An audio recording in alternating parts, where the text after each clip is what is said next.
আপনারা এই তিনটা বিষয়ে আমাদের জগদীশ দাদা, আমাদের নুরুল আফসার ভাই এবং আমার থেকে জিজ্ঞেস করলে টের পাবেন। আমাদেরকে আমাদের যে আমলাতন্ত্র, আমাদের যে নির্বাচন অফিস, আমাদেরকে তারা সেকেন্ড ক্লাস নাগরিক মনে করে।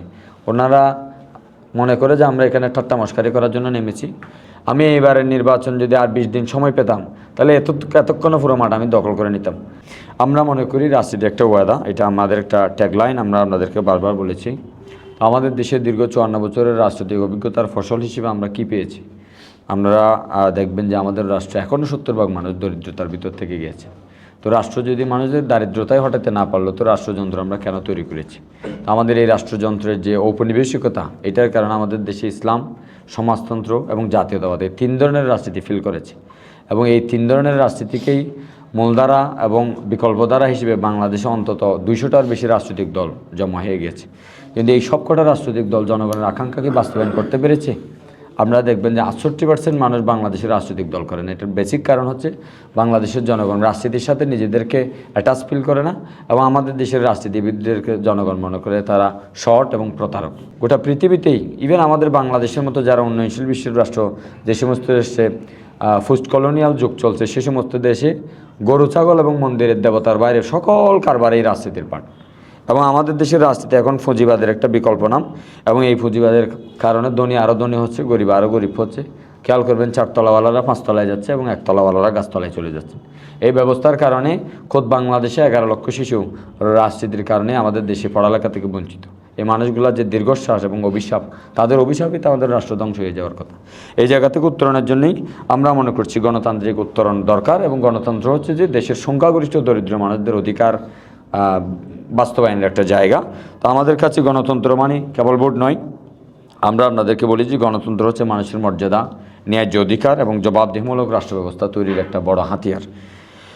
আমি কক্সবাজারে যেহেতু রাজনীতি করছি, কক্সবাজার নিয়ে বলতে চাই। আমরা এমন একটা কক্সবাজার করতে চাই যেখানে আমরা 3টে এজেন্ডাকে প্রধান উপজীব্য করে কাজ করছি, যেখানে কোনো মানুষকে মর্যাদায় ছোটো হয়ে লাইনে দাঁড়িয়ে ব্রিটিশ আমলের লঙ্গরখানা থেকে বাদ খাওয়ার মতো চাল নিতে হবে না।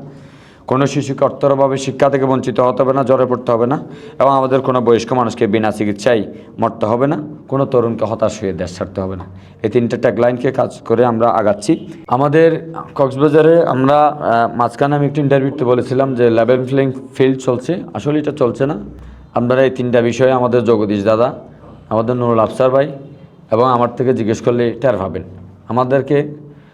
আমাদের যে আমলাতন্ত্র, আমাদের যে নির্বাচন অফিস, আমাদেরকে তারা সেকেন্ড ক্লাস নাগরিক মনে করে। ওনারা মনে করে যে আমরা এখানে ঠাট্টা মশকারি করার জন্য নেমেছি। আমরা বাকি 2জনের দায়ভার আমি নিব না, কিন্তু আমি খুবই কমিটমেন্টের সাথে নেমেছি, আমি খুবই আবেগ নিয়ে নেমেছি। আমি এইবারের নির্বাচন যদি আর 20 দিন সময় পেতাম, তাহলে এতক্ষণ পুরো মাঠ আমি দখল করে নিতাম। আমি জনগণকে রাজনীতি বুঝিয়ে রাজনীতি করতে নামতে এসেছিলাম, কিন্তু লোকেরা তো আমাদেরকে মনে করছে যে আমরা এখানে ঠাট্টা মশকারি করতে নেমেছি। আমরা এগুলা প্রথমে ডিইসি, পরে ইইসি, পরে হাইকোর্ট থেকে আমরা এখানে করতে এসেছি। এমনি নামি নেই। আমাদের অনেক জজবাস, আমাদের অনেক কমিটমেন্ট আছে। আমাদের চাহিদা হচ্ছে একটা কুকুরও যেন তৃষ্ণার্ত অবস্থায় মারা না যায়। আপনারা তো দেখবেন এরকম হাজার হাজার মানুষ এমনি একেবারে ছিন্ন ভিন্ন বিচ্ছিন্ন অবস্থায় আছে। এই মানুষগুলোকে শোষণের জন্য রাষ্ট্র দায়ী। আর এই রাষ্ট্রের একটা অফিস, নির্বাচন অফিস এবং আমাদের ডিসি অফিস, এই যে আমলাতন্ত্রের যে কাঠামো, একদম কলোনিয়াল টাইপের, এবং এই লোকগুলা টোটালি এখানে লেভেল প্লেইং ফিল্ড করছে না। এবং আজকেও আমাকে এরকম একটা জায়গায় বিডিআর একটা চেকপোস্টে দাঁড় করে রাখা হয়েছে। যখন আমার পরিচয় পেয়েছে তখন ছেড়ে দিয়েছে।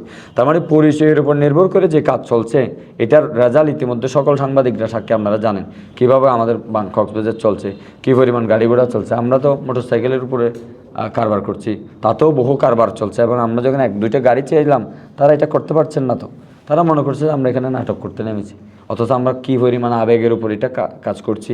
এটা তো চারটিখানি বিষয় না যে 18 জন মানুষের মধ্যে আমি একা স্বতন্ত্র দাঁড়িয়েছি। সুতরাং ইনাদের পক্ষে লেভেল প্লেইং ফিল্ড করা খুবই অসম্ভব ব্যাপার। আর বাকি রাজনৈতিক দলের কথা যদি বলেন, তারা অনেক বেশি সহযোগিতাপূর্ণ আচরণ করেছে।